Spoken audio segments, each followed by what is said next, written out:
Hey, hey, hey. Let's see if I could get my camera working here. We'll get the video down. Why is my camera not up? Hold on a second. Let me deactivate my camera and reactivate my camera. There I am. All right, cool. In that little block where my camera is, I have all my notes. So you probably saw my notes for a minute. We're going to be talking about Blender today. I'm going to let people filter in for the next few minutes. Although there's a good number of people here already, so that's really awesome. While you guys are kind of coming in, I thought it'd be kind of fun to run through some of the stuff since I'm talking about Blender. I spent time on social media this morning looking for Blender posts and things like that, just the news of the week and that sort of thing. And instead, what I was finding when I searched for it was all sorts of amazing Blender projects. So I was like, let's look at some cool Blender art while people are getting here. It's good to see you. 40 seconds, Brad. You better be ready. Yeah, I'm ready now, and we are live. Yeah, we'll look at some Blender posts here. I have not scrolled through these, so I don't know what's going to show up. But it's kind of cool to see this mix of people who are like learning Blender, and this mix of people who are like already really good at Blender, just posting what they're working on. This guy's working on a little Spider-Man toy. Oh, so a lot of these people are like connecting Blender to AI tools, which is what we're going to be talking about. I think that's what this guy is doing up here, or he's taking assets and he's like adding them to Blender. This person's just starting their Blender journey with the donut. Man, that brings up memories. Hello, hello. Welcome to the chat. This person's talking about 3D environments. Oh, this was one of the ones I saw earlier. This is nice. This is cool. And I've seen this more and more where people are taking Blender and adding these like soft 3D. I don't know, 3D is the wrong word because it is 3D, but like this like painterly feel within Blender. That might be where I have to go next. I need more time to just experiment. He's got some other stuff in here too. Oh yeah, he's playing with the light and like a 2D thing. Very cool. He's got a tree tool. He made his own tree tool. Man, that's nice. That's kind of cool.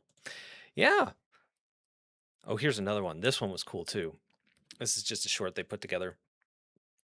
Like it kind of looks hand drawn. Well, I guess it's kind of you can kind of see the vectors and things like that. Still, really nice, really cool. Welcome in, welcome in. How many people do we have in here right now? We've got 38. I think that's enough to start. I think we can kind of jump into the news of the day. Take another look at another Blender piece, and then we'll jump to our first tab here. All right. Blender. What's going on in the world of Blender today? So last week there was a lot of noise around Blender and AI art and all that crazy stuff that's going on. Did anybody follow any of this? I was kind of heads down working on some stuff, and a lot of this just went over my head until like Friday. And it's one of those news stories where sometimes you don't like necessarily see the news story, you just see everybody reacting to the news story. So I came to this really late. So what ended up happening is that Blender, or I should say Anthropic, decided to donate a large sum of money to Blender and become one of their top corporate donors. I guess a lot of people didn't like this. Understandably, Anthropic, big AI company, and then Blender did kind of what Adobe did with Animate when they said, "Hey, we're canceling Animate," and they said, "Just kidding, we're bringing it back." After everybody was like, "Hey, what's going on?" That's exactly what Blender did. They decided to come out a few days later and like kind of revise their thinking. Really great. Brendo tutorials is the best tutorial I've seen. Oh, cool. I'll have to check that out. But a little bit of background, because if you're not familiar with Blender, it's an open source software. Most of you probably are, but it's open source. It's free. But what that means is that the community is funding it. Um, the community is also contributing to it, even though like a lot of the money in there is or a lot of the people who work there are working there full time because of our donations, because of corporate donations and that sort of thing. um don't know anything about Blender. One day I will learn. It's fun. It's a good learning curve, but I've always called it kind of like adult Legos, or it kind of gives me the same excitement of like playing with Minecraft. Like when I first got Minecraft and I'm stacking blocks and I'm making towers and building stuff, like it's that sort of fun. Except it's a lot harder to learn. But if you follow some good tutorials, you can get up and running kind of quickly. But anyway, Blender is a great example of what happens when open source works well. When you have a lot of people donating, when you have a passionate community, the Blender community is just ginormous. Um, so yeah, so I was here on Blender's website, and let's go to the About page. Freedom to create. Blender is free and open source. Um, they talk about their license, community contributions, development, production, and then we get down to funding. How does Blender make money? Blender's main income is via the development fund, memberships, and one-time donations. And so they have a whole page for this. The best tutorial is the donut. I half agree with that. I think it's a great tutorial, and I think what's his name? His last name is Price, but I can't remember his first name. Who made the donut tutorial? It's a great tutorial, but it's like a lot of information to digest at once. It's probably not a bad one to go through, but I would set your expectations that like, okay, I'm going through this just to kind of get an overview of everything. And then I jump into other tutorials to kind of learn the nitty gritty of the little things that you want to learn, like, because there's just so much to learn in Blender. I tried Blender around 2.5, rage quit, and rage uninstalled it. The UI overhaul since has completely transformed the experience. Yeah, I would agree. I forget when I first, that was probably, I may have come later. I may have come with like the 3.0 Blender. Hey, been watching you for almost 10 years now. I got the Wacom 24 Pro because of your video. Thank you for everything you've done. Thank you. Also love the white beard you've been slowly getting over the years. Yes, yes. I'm looking older. I was gonna say distinguished, but I'm just looking older. Cool, cool, cool. So anyway, this is what happened last Tuesday. Well, let's look at the. So I want to look at the donation page first of all because I thought this is interesting. I've never really paid like super close attention to this before. I've seen the donation page, but what they have right here is like the latest activity. So you can actually see it's in euros here. Like, hey, this is a $4,800 day. This is a $3,800 day. So that's kind of the range they're in the like the 3 to 4 thousand a day. On Monday, April 27th, they had a huge donation. Several big donations. They made 13,000 on Monday. So that's a standout. And the very next day was the day they announced this deal with Anthropic.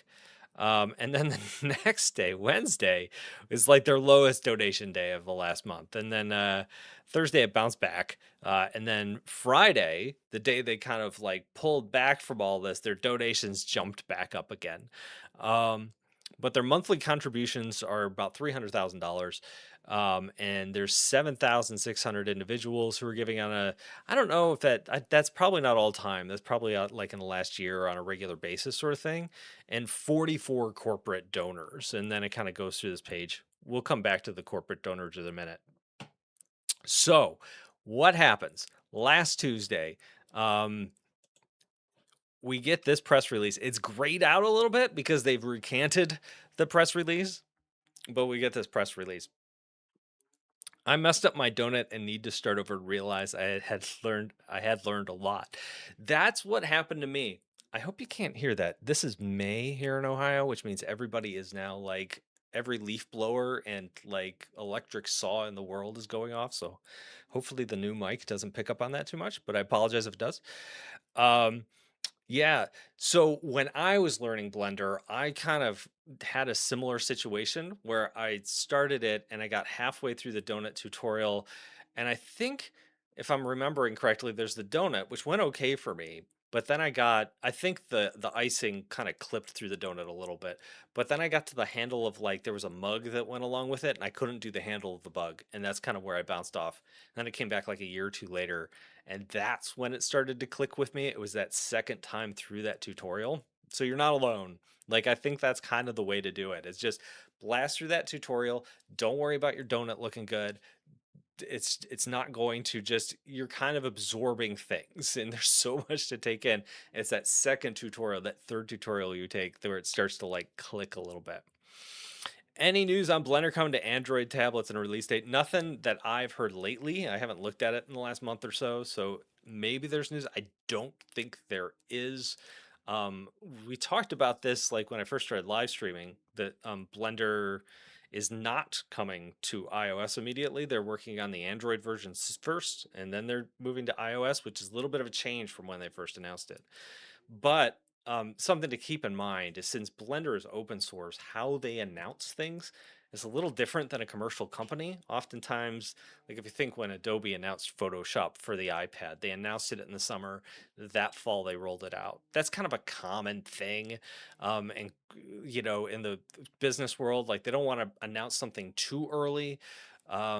So here's an example where Blender was saying, hey, we're starting this initiative. We're starting to think about how the interface will work with touch. They are nowhere near done. It is really early. I forgot my water. Hold on 1 second.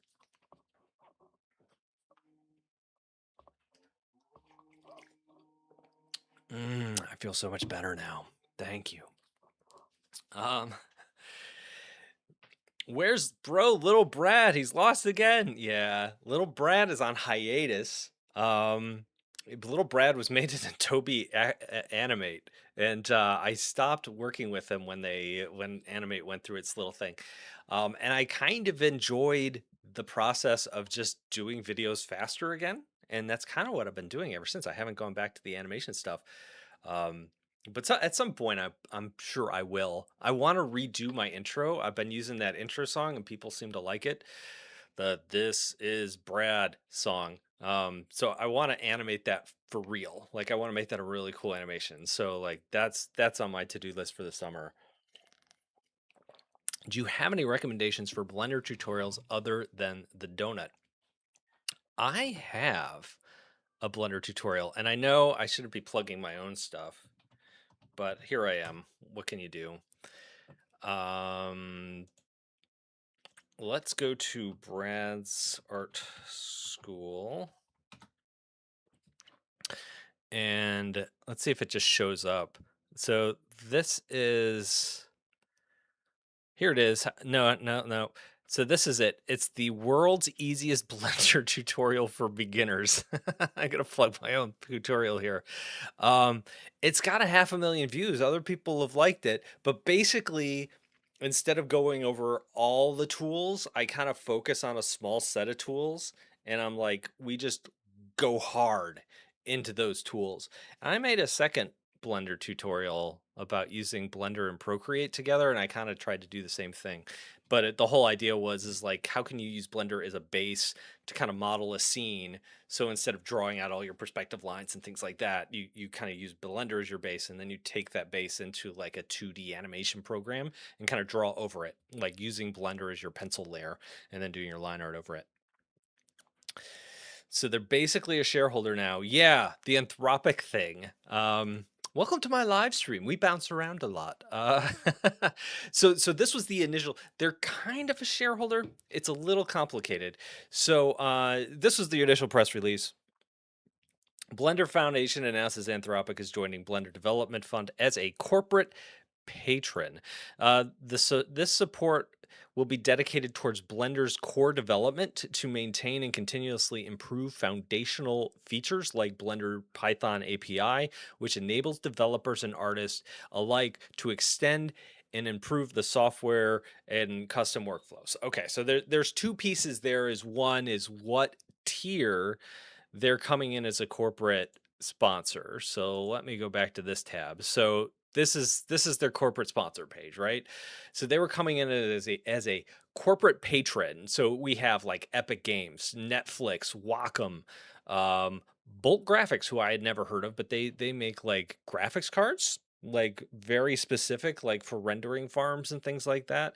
This is Eris Niseki. This is just a dude given 250,000 a year. Good for him, man. He just loves Blender and he's giving money to it. So that's cool. And then you have like your titanium tier, which is Nvidia, 80 AMD, corporate gold. Here we got Adobe down here. We got Google coming in with the silver, right? So this is corporate stuff. And then they have levels for individual contributors, like their diamond level. I have not found like a giving chart for individual contributors, but if we go over to the corporate memberships page, um, we could actually download the PDFs and take a look at that. But this is just kind of the overview here. The bronze level, if you're a corporation, you give 6,000 a year, your bronze level 6,000 or 12,000 euros a year is the silver level. Gold 30,000, platinum 60,000, titanium 120. I thought this was really interesting. So patron, which is what Anthropic was coming in at, is 240 euros a year, which is a lot of money to you and me, but I was really surprised at how little money that is. That's not a lot of money. We're talking about a company that builds like billion-dollar data centers. We're talking about some of the largest investment in the history of like the world going into some of these companies.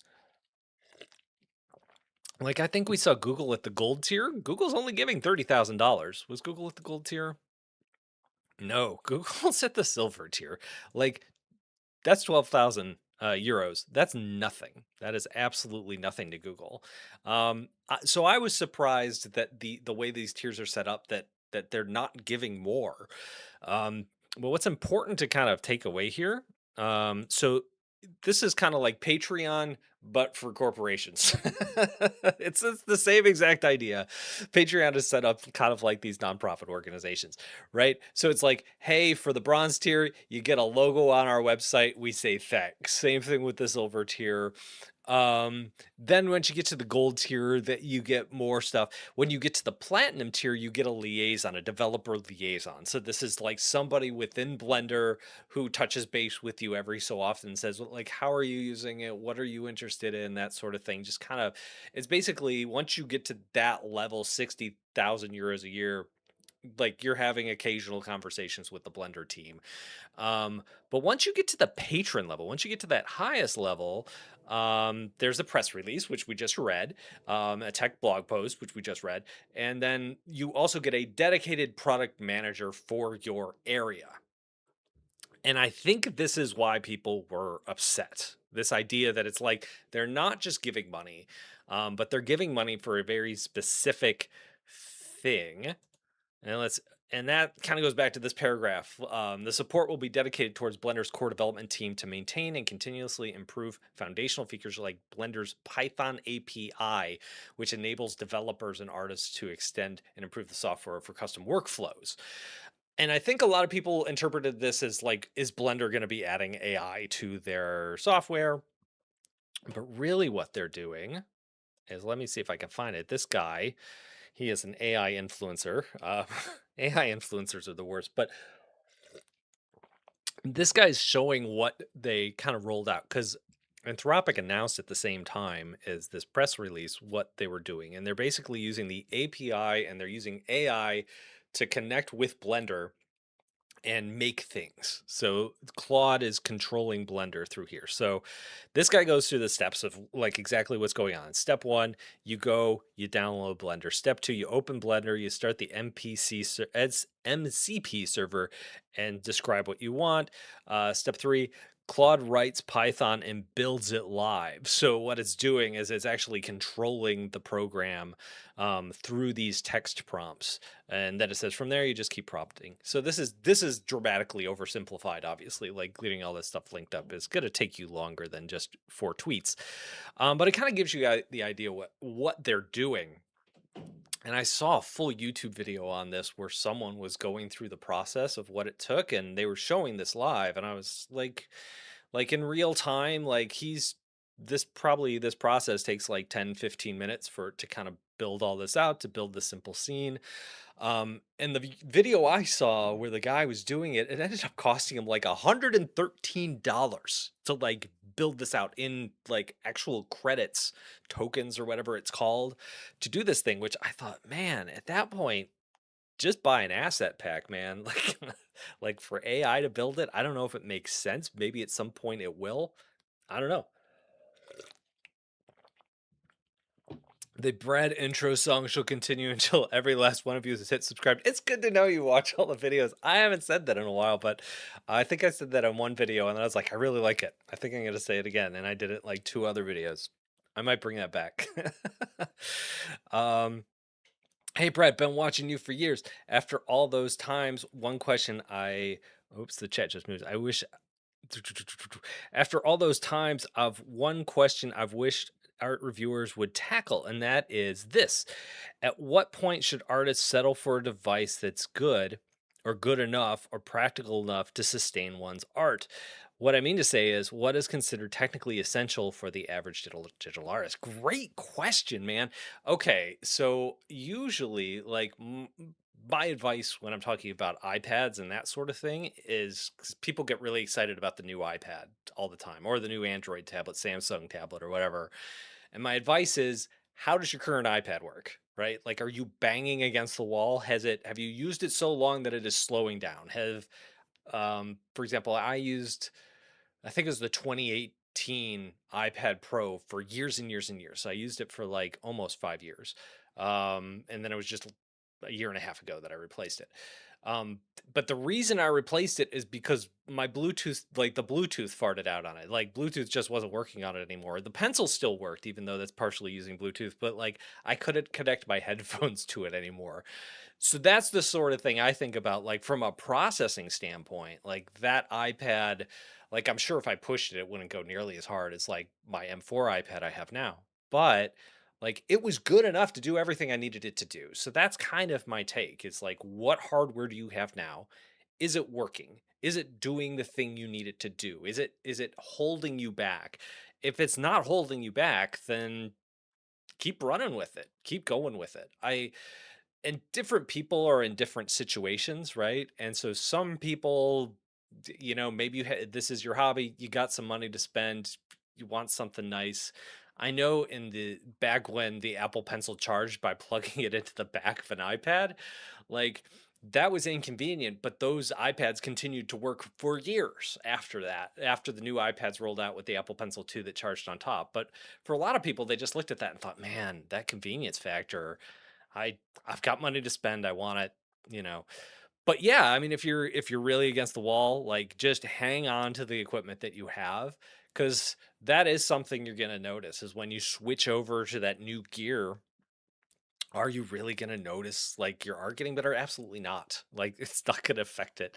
It's only if it's slowing you down or getting in your way that you're gonna kind of notice that sort of thing.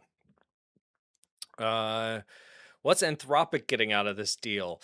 Yeah, so I think so Anthropic is using their APIs to basically connect with this. I think I probably answered that question as I was going through there. Um yeah, it's rather small. I thought it'd be in the tens of million-dollar ballpark. Yeah, I mean, when we're talking about donations and corporate donations to something like this, 250,000 euros, not that much money. It's a drop in the bucket. Um, let's see, MCP Master Control Program. Okay, we're getting Tron. I think that regardless of whether Anthropic donated or not, an AI or some sort will get added to Blender as a feature. Um, it might. Usage token and limit. Yeah, yeah, that's what I was talking about. Like the cost and the cost of tokens can be really high if you're having it generate a lot of this stuff. Hey Brad, why was Fontbook never added to the iPad given so much art is done on the iPad now? Makes no sense. That's a great question. Updating fonts is really a pain in the ass on the iPad, and that's probably the reason why I don't use it for design. If you're paying, if you are a paying consumer of Claude and some command immediately hit, wait, hold on a second. If you're a paying consumer of Claude and some of your command immediately hits your limit, this is extremely huge in usage of tokens. Yeah. And I have heard that right now, hold on, I'm going to get rid of this moving thing on my screen. We're going to go back. That's a little distracting. There we go. I have heard that right now, like if you're paying $200 for a developer account for like Claude Code or something like that, that developer account is actually costing Claude like thousands and thousands of dollars. And from my understanding, like back in the fall when people were using Claude Code, that $200 was costing Claude like several hundred dollars, maybe $1,000. And now it's costing like $5,000 because it's becoming more useful. And so people are using it more. And that cost for Anthropic is going up. And it's getting to the point where I guess they're throttling regular customers, the lower end customers. So the product is actually getting worse, which is kind of interesting. Like they can't actually they don't have enough compute to keep up with demand right now. And I don't know the math. I don't understand the math on all this. I need someone to make a video that explains this all to me because it seems to me if it's costing Anthropic so much to do this or these AI companies to do this and they need more compute, the compute is very expensive to build. Like this is costing a fortune. What are they going to have to charge for these products to actually make them profitable for them in the long term? It right now it doesn't make sense. Maybe it does in the long term. Maybe once these data centers are built, they can continue to use them. But I've also heard that the data centers are going to need updated every few years with new graphics cards. I don't know. The math isn't mathing for me right now, but it's entirely possible that I just don't understand it. Um, okay, so why were people mad? People were mad at Anthropic. Um, and oh, they were mad at Blender for taking Anthropic's money. And so again, I mentioned at the beginning that this was one of those stories I heard about after the fact, and so I heard like there was all this outrage. And so for this like stream, I was like, I want to find this outrage. Like I want to see where the outrage is because I was seeing people react to the outrage. I wasn't seeing the outrage itself. So I'm gonna go searching for outrage in a minute here. See what we can find. Question: I was thinking about upgrading my drawing tablet to a Huion 19 Touch. Do you think it's worth the $900? I really like that tablet. That's the Pro. I think that's the Huion Pro. And after my review, I heard a lot of people say that they think that the matte on the screen is too, like, it dulls the sharpness of the screen. Like the matte texture that they put on is too harsh. And so I saw a lot of people say that it's not for them. So I don't know. Like my second take on that, even though I didn't see it and notice it and it didn't bother me at all, it is bothering other people. So I think it's a really good tablet otherwise, all other things considered. But if you're bothered by like harsher matte textures, that might put you off that particular model. Um, what drawing tablet do I? Oh, Seven Pens is talking to him. He's using a very old Huion Canvas 13. The pen cannot have a felt tip, and I want a felt tip. Yeah, that makes sense. Hello from Greece. Hello, good to see you. Uh, you look like that guy from that podcast. Is it my podcast or somebody else's podcast? Uh, all right, let's see what Seven has to say about the Pro 19 here. It's a huge upgrade, agree. And the new pen it comes with is much better, I agree, than the 13. The screen could be a little soft. Yep, yep, yep. We're on the same page here, not as crisp as some people like. That sounds customizable. Yeah. All right. We're going on a hunt for drama. Let's see what we can find. So I'm gonna close this tab. So here is what Blender originally posted. Welcome Anthropic to the corporate patron sponsor. This was last week. This was last Tuesday, April 28th. And so it's an interesting to just kind of scroll through X and read some of the comments on here. So like Reed Southern, I love Reed, man. His stuff is great. He's very anti AI, but like on point. Like I agree with a lot of stuff he's saying, and he's sarcastic too. So he's like, that's blood money, right? Love it. Roberta Blake thinks it's amazing. Maybe we shouldn't get in bed with AI. Anthropic is a blank beep company when it comes to developers. Ironically, reject their fund, stand with developers. That's an interesting take. I haven't heard that developers don't like them before. Probably a good time to disable online access. Uh, Low key solid move. Another one, Anthropic's corporate patronage equals pure funding for Blender's core development, no strings attached. To everyone screaming that the sky is falling every time a company they don't like donates, are you donating?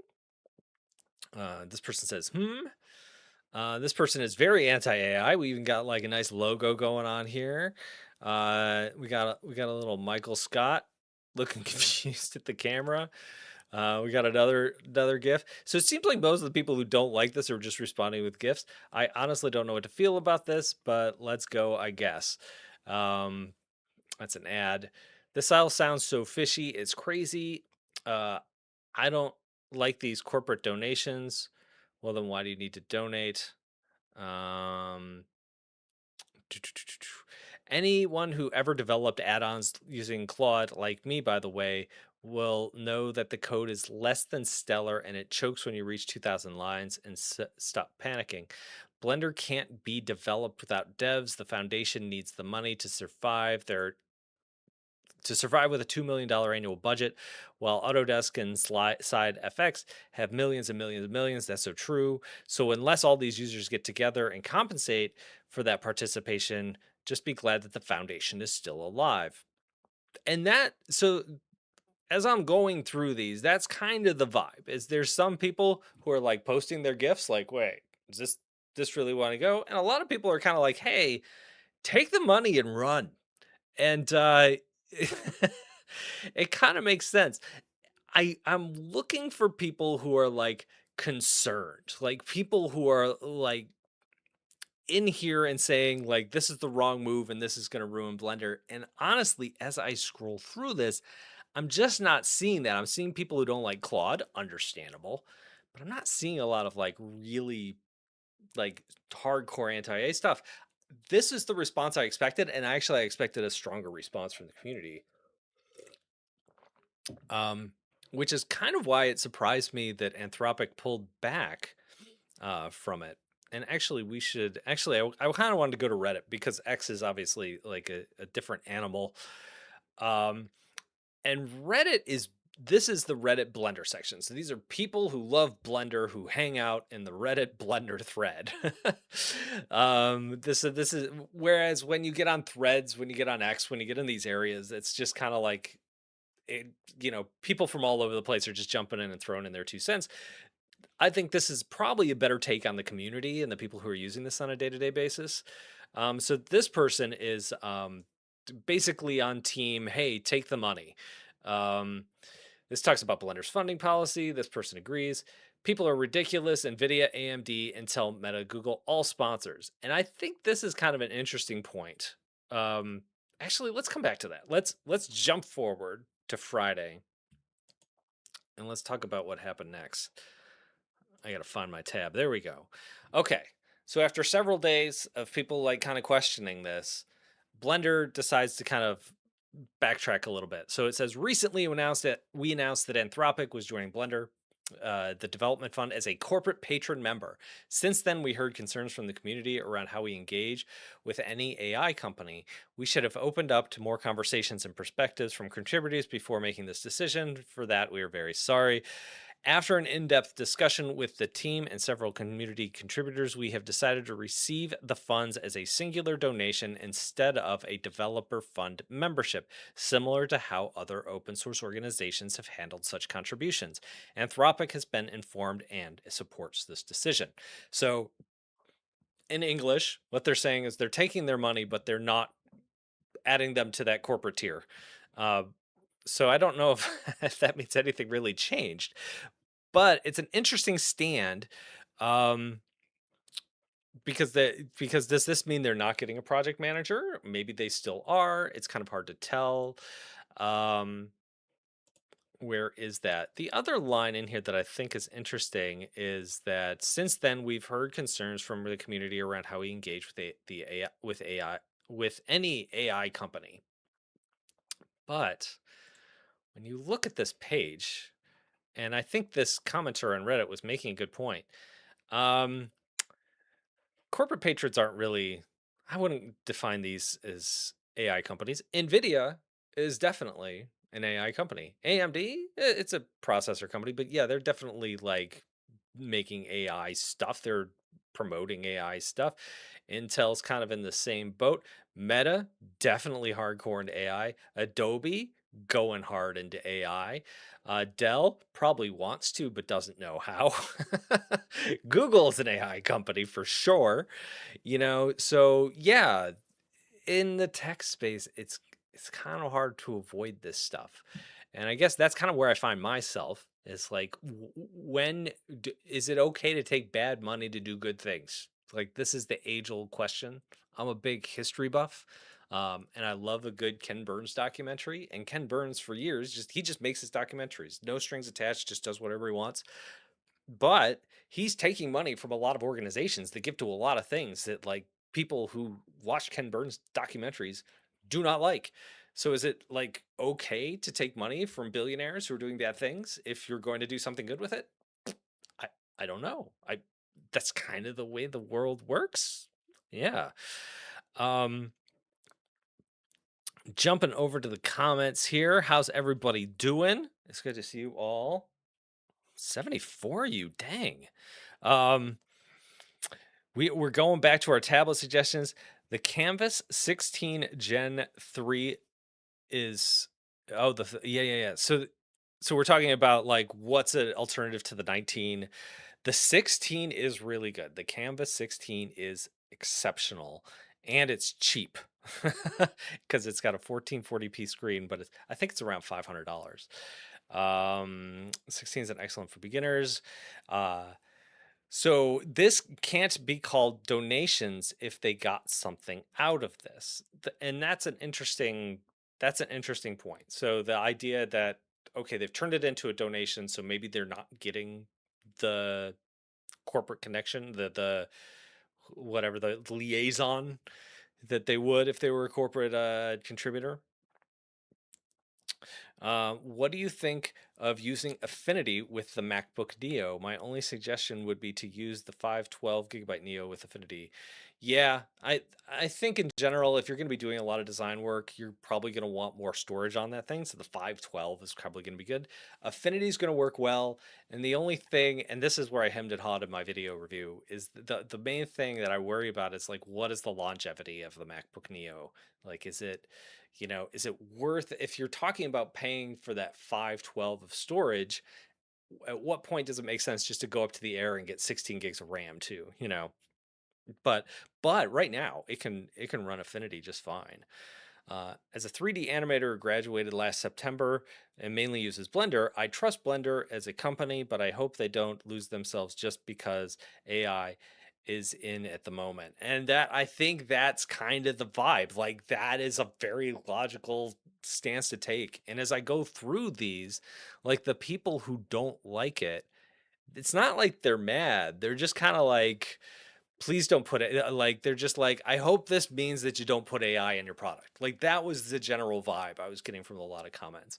So I saw a lot of people saying that, like, please don't still put AI in the product. And then I saw a lot of people getting mad because they thought there was some outrage out there that I'm having a hard time finding.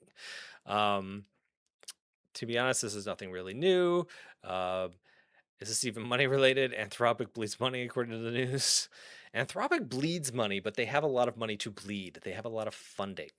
Um, there is a moral line. Maybe this person might be anti AI. There's a moral line where it's no longer just about funding, but I guess this isn't currently one of them for the Blender Foundation,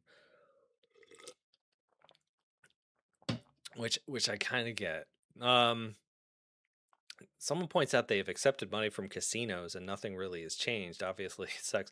A lot of people are bringing up the casino thing. I did not know that they accepted money from a casino. As long as Blender continues development and doesn't try to force a bunch of stuff on AI stuff on us, like every other major product company does these days, fine. And I think that's kind of what Blender's response was, is that if you think about the Blender team, there's probably a lot of people internally there working. Like if you're into open source software, you don't, one of the nice things is you're not kind of caught up in that churn of having to like answer to investors and make line go up all the time. So it's probably a lot easier for them to just kind of take a breath and go, okay, what do we want to do with this? How do we want to go forward? Is this changing it? And they probably just wanted to tell the community, hey, it's okay. We hear you. So that's kind of my read on this is this kind of, I don't want to call it a flip-flop because this is it's really more of just a slight policy change here. Is really more of a don't worry community, we're still on our mission. We're not changing it up. We're not chasing trends. We're just doing our thing. That's kind of how I read all this. What do we got in the chat? Hey, how are you? Hey, guys, it's good to see you all. There's absolutely no AI community out there, but I think it is unrealistic at this point. AI is here to stay.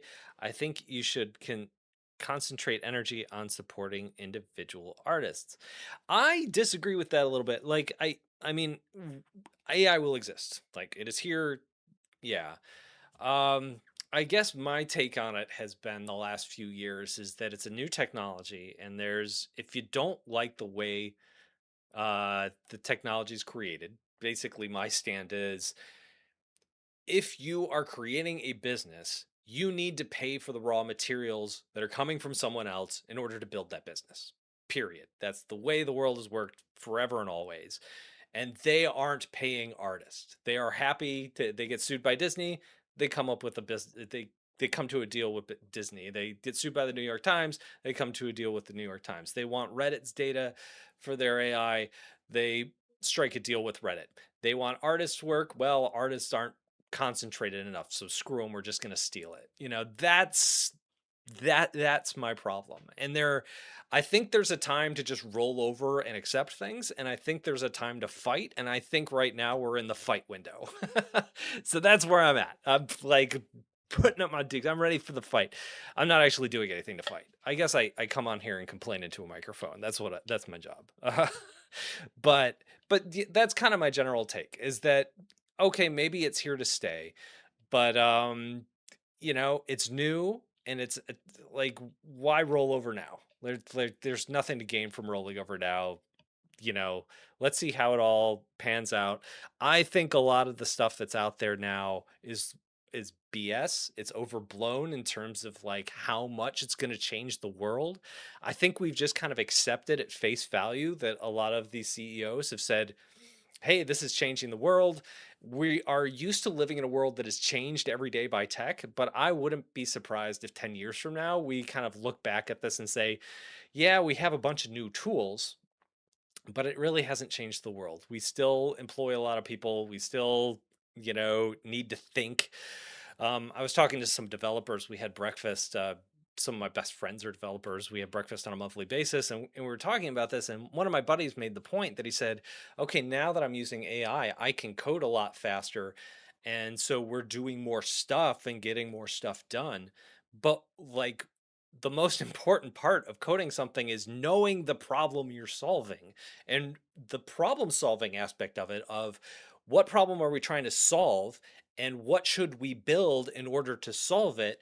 The speed of that has not changed, but the speed that you can write code has changed. And so they're writing these things a lot faster, but they haven't like decided like what problem they're trying to solve, right? Like, so the core piece, what makes bad software bad or good software good, isn't moving any faster, isn't solved by AI. It's just the actual doing of it that's going faster. And so his take is like, we're just going to have a lot of bad code, not really bad code. It's not like the code is being written poorly, but we're going to have a lot of just features and cruft and creep and, and crud out there that we're going to have to sort through because we have always, as a society, well, I mean, as an industry, you've like in software, like I remember we had our boarding stand-ups and we go and we stand at the board and like we had little cards and it's like, okay, this is your card today, work on this feature. This feature should take you a half a day. And we kind of estimate the cards and figure out how long they should take. And as a team, like we were kind of graded on how many cards we could go through. And sometimes it was like I say graded, but oftentimes it's like, hey, you want to get through the card that you took that day. You said it's going to take a half a day, you kind of want to nail that, even if it like takes a little bit longer. You're frustrated by that, right? So getting things done has always been kind of one of the grades there. But now that you can get a lot of stuff done, you're just doing work. But is it contributed to the bottom line? Is it solving the problem you're trying to solve? Anyway, that's a tangent. Sorry about that. Um, but there are just certain elements that AI cannot solve and will not solve. It'll solve some busy work elements, but I don't know if it's going to solve real problems. In some ways it will, in some ways it won't. Um, I think let me jump into the comments here. I'd love to see an iPad version for Blender. I agree with you. Right now it's on hold, but I think eventually we're going to get it. I'm working on the Android version first. I haven't seen single effects from these donations to Blender yet. I'm hopeful, but also skeptical of the future. Yeah, I'm just not worried about it. I think the Blender team's kind of doing its own thing, and in some ways that probably like listen to the feedback, and it also sounds like what Anthropic wants to do is they want to plug in their little like type in a text box and have us do it for you, and that includes the API, and so they want to add to the API aspect of it, which probably won't affect how I would use Blender on a daily basis. Someone's outside with a leaf blower again. Jeez, sorry about that. um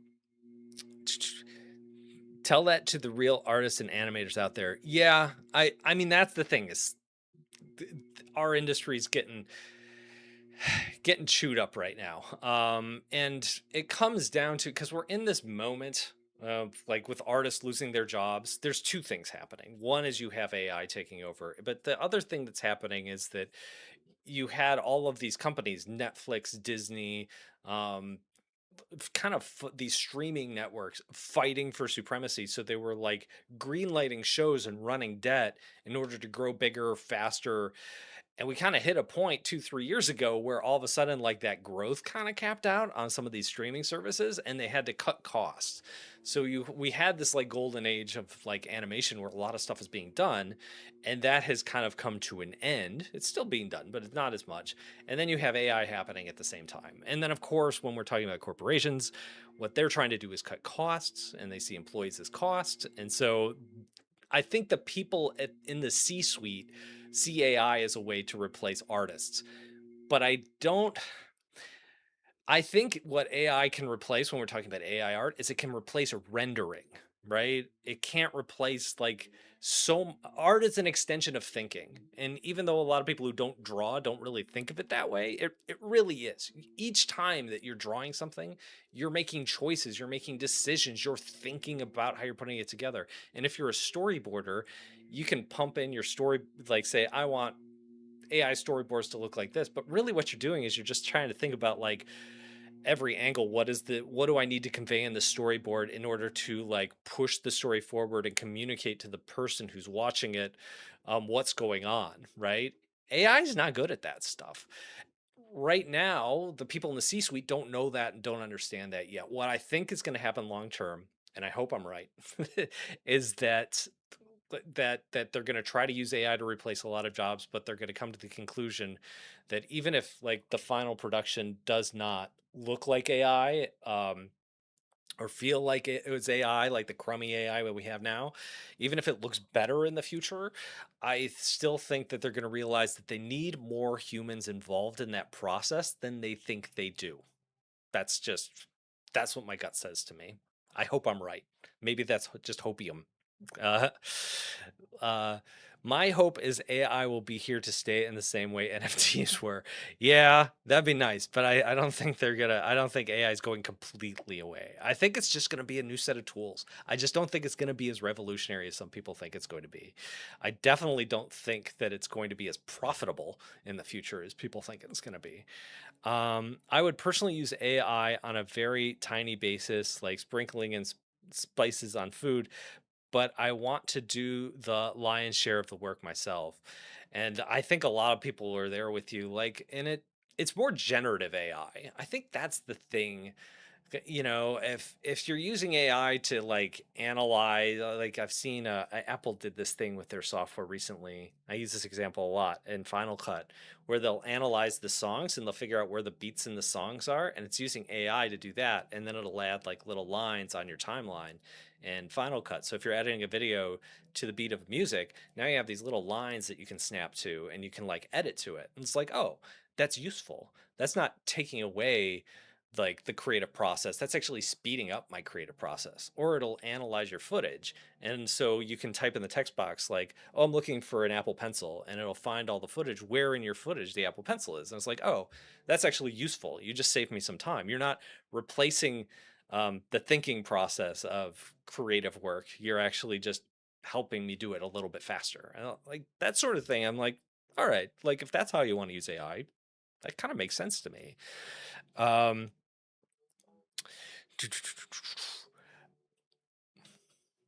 I have a question about animation, if that's okay. Yeah, I see it. I say ask away. You probably asked that question 5 minutes ago, but go for it.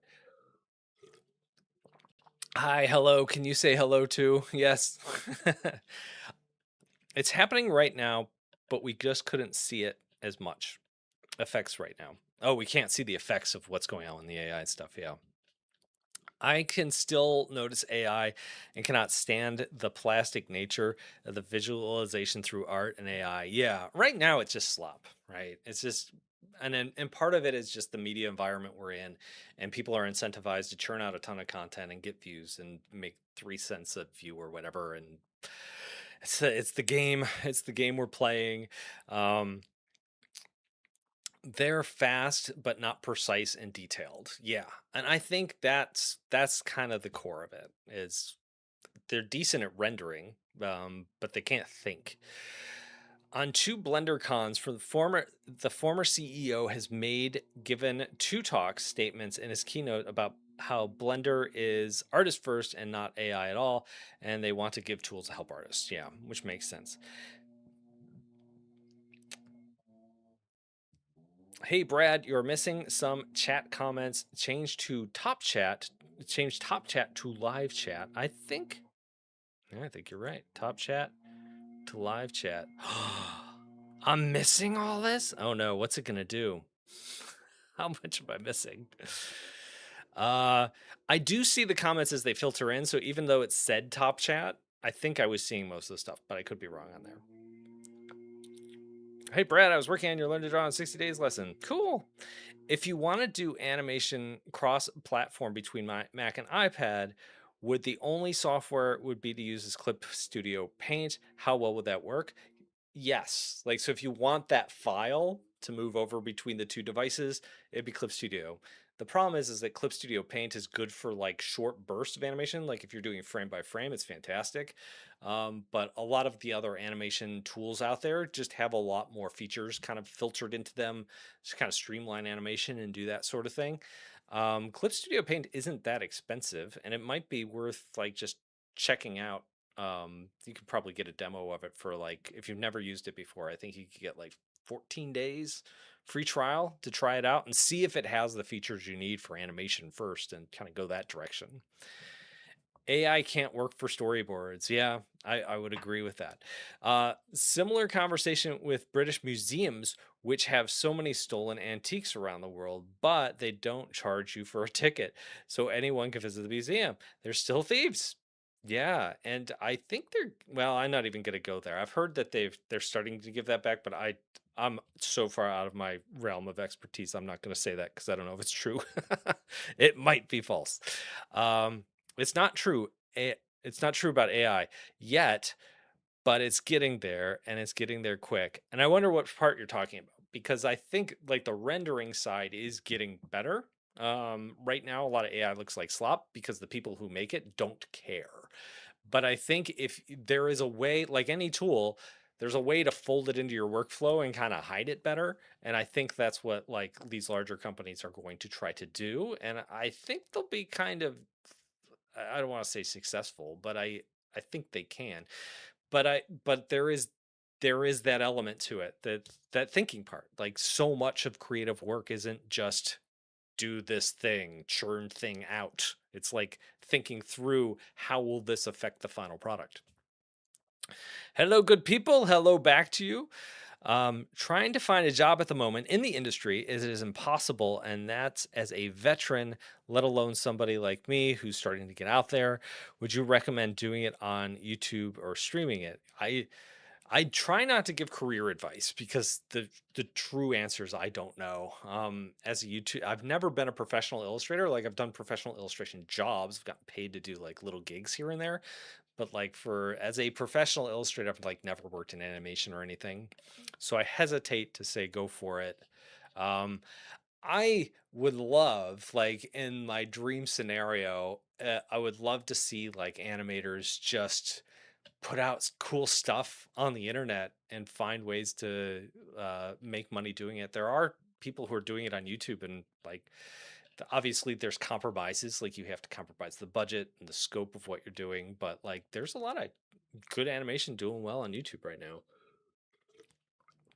It's kind of an experimental place. I just saw a YouTube channel a few weeks ago, and it's a lady who used to work in the animation industry who's pitched shows before, and now she has a YouTube channel and like she teaches elements of animation. I'll have to find that sometime. Uh, and she's not only just teaching it, but she's also kind of working on her own show that she's not pitching to anybody. She's just going to put it up on YouTube when she's done with it. And I think like that would be cool to see like some of these animators find creative outlets where they're not tied down by like what they have to do in a corporate situation, or like take all this talent and like push it in new and interesting creative directions. That'd be neat to see. I like that AI. I like an AI that can make coffee, wash dishes, and clean my house, not the one replacing my source of income to stay alive. I saw an amazing tweet that was along those lines, that it's like the future we were promised were robots that could like clean our house, but and so that we had more time to make art and write books, but instead we got AI that writes books and makes art, so we have more time to clean our house. um, why does YouTube have a top chat and a live chat toggle? And Kick don't do that either. I think it's a relic of y- YouTube. Usually YouTubers aren't live. So like how it filters the chat live is the same way it filters the chat not live. So I think that's why, is that it's just a relic of standard YouTube videos and they haven't changed it. Because I think when I was seeing it, even though it said top chat, I was seeing all the messages as they come in. So for all intents and purposes, they're kind of the same when I'm live. And I wonder if that would be different if like there were 500 people in here talking at once. But this is like totally, this is a good manageable size, 79 people. Yeah, as long as it's under 100, like chat is really easy to just kind of reply to and read and keep up on. Uh, are we overblowing this news? Perhaps more because it's a pure AI company. Yeah, maybe. Right. Like we said, um, kind of towards the beginning, I was going over some of these logos. Where is it? Yeah, Nvidia is an AI company. I mean, they might not be making the AI itself. They might not be running the algorithms and doing that, but they are an AI company now. They make way more with AI than they do selling consumer GPUs. Adobe wants to be an AI company. They keep releasing features. Part of this news, when Anthropic rolled this out to Blender, was that they're doing the same thing with Adobe software, is that you can control Adobe software with a typing text interface too, which, as I have a video in my head, I need to like, I haven't thought it through, but it goes something like this. And there's something here, which is a text box is an extraordinarily crappy way to do a design. There's just something about human language is hard. Like we have started wars because we have people that can't talk to each other and understand each other and comprehend because of language barriers. And here we are using language to create visual effects. And it just doesn't seem like a really good interface. I mentioned Apple before, and how like some of those features that they have in there, like to add the beats to the music or to search your things, to speed up the creative process. Those kind of features make so much more sense to me than tell us what you want in this text box. Because when you type it into a text box, it's just going to create an image. It's just going to create like the final thing. And it's like, where's the iterative process? Then the iterative process has to go back to the text box, like it's just, I have to think on it more. I think if I was going to I want to make a video about that, but I also feel like I need to use the software to actually like understand how the software works to do it. And I downgraded my Adobe subscription, so I don't have any AI credits, so I can't actually use it. So I don't know. Uh, Maybe I'll do it anyway. Maybe I'll write the video anyway without having used it. That seems like a bad idea, but who cares? Everybody has a different career history. It's very hard to give advice on getting started or a path. Yeah. I have, so I did a podcast with Seven 2 weeks ago. Yeah, Seven Pens. And then I talked to a color expert, Art. Art is right, a few weeks ago, and I had fun kind of doing those interviews. And I had like a 2 week subscription to some podcasting software. It's called Riverside. I think it's called Riverside. Um, and it works really well. Like it's really good podcasting software. And I thought I should invite on like a bunch of artists to these like Wednesday shows, or maybe I might have to bounce around based on their schedules and do like some just podcast content over the summer. And basically ask them like, How did you get into this? Because everybody has such an interesting story in terms of like how they got to where they're at and how they make money doing this. And everybody is different and everybody's got a different story. I think I know enough people where I could do that for like a few months and get some good stuff out of that. Ah, thank you for clarifying, Soup. Um, Brad, with increased YouTube ads and increased cost of premium YouTube, do you think it'll cut the number of users wanting to watch YouTube? If so, are you worried about your channel? So this channel has been kind of going downhill the last 3 years. So it's been happening already. And I don't know, I'm sure that the ads probably affect it to some degree. I think the bigger effect is I've talked to other tech YouTubers, and tech YouTube is just everybody across the board seeing their views decline. Linus Media Group has talked about this. They're obviously much, much, much bigger, and they have millions of views a day. Um, and I think part of it is like short form content is kind of replacing it. I think there's just a lot more people making content. I'm not too worried about it. I know how to hustle and I'll figure something out. I think that's kind of my take on it. And so social media changes and I'll just kind of roll with the punches. It's nice enough that at least in my position I can kind of like I've seen kind of where the trend line goes, and so I just kind of you kind of have to follow the trends a little bit more in order to make the YouTube channel work. But it's like I would have enough of a lead time where I could say, okay, I'll try something else on the side, or I'll try doing something over here. It wouldn't be like next month all of a sudden I make no money. It's just a slow decline, so you can kind of see it coming and kind of adjust as you go. So, but I yeah, so yeah, I guess I'm not too worried about it. If it happens, it happens, and if I have to adjust, I have to adjust. I think about it this way. I used to be a web designer, and back in the day when I started in the like early 2000s, I was designing websites for like when we started, I was like designing websites for like softball teams and little businesses and like local, just like local places. Like, does whoever needed a website, we design a website for you.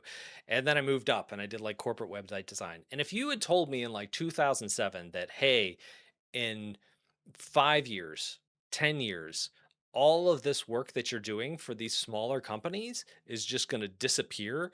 And because everybody's going to either have a Facebook page because they don't need a real website, or the people who need a real website can like grab a Squarespace website or like a self built website or like a WordPress thing for a fraction of the cost, and it does what it needs to do. Like if you had told me that in like 2007, 2010 in that framework, I would have been like, "Oh crap, I'm gonna lose my job. Like everything, the sky is falling. Oh no, what am I gonna do? I have to change." But since I didn't know that was gonna happen, my life just kind of, my career just kind of organically went along, and and over time, I adjusted and I slowly did other work and I grabbed other things and I pivoted and I learned things and I just kind of went with the flow. Um, and then by 10 years after that fact, I was doing like UX design. I was working on teams of developers. The work had changed, but there was still work to do. And I hope that's what happens with AI. And kind of your question about YouTube and ads and YouTube making this a suckier experience. Um, yeah, like I hopefully it doesn't. I really like this job, so hopefully it doesn't change. But I think personally, I'm not like worried about it. Um, that's kind of my take on it. I'll adjust. I'll figure it out. I'm adaptable. I'm like one of those lizards who changes colors on a rock. I'm fine. I watched some law tubers who have 25,000 plus comments on a live stream. They need to have a top chat filter for their comments. Yeah. I know a lady who does she's a lawyer. I met her online during the pandemic. We used to hang out in like those Twitter live spaces, like I chat with other YouTubers, and she was just getting started, and I checked out her channel a few months ago and she's killing it. She's got millions of subscribers. She has so many people on her channel live. It's like, dang. An AI subscription will be cheaper than hiring an artist in the future. What do you think? Maybe. Like it is cheaper, right? And it kind of depends on what you need. I think about this like I have like I mentioned, I was a web designer, so a lot of my friends are developers, and they're not allergic to AI the way I am.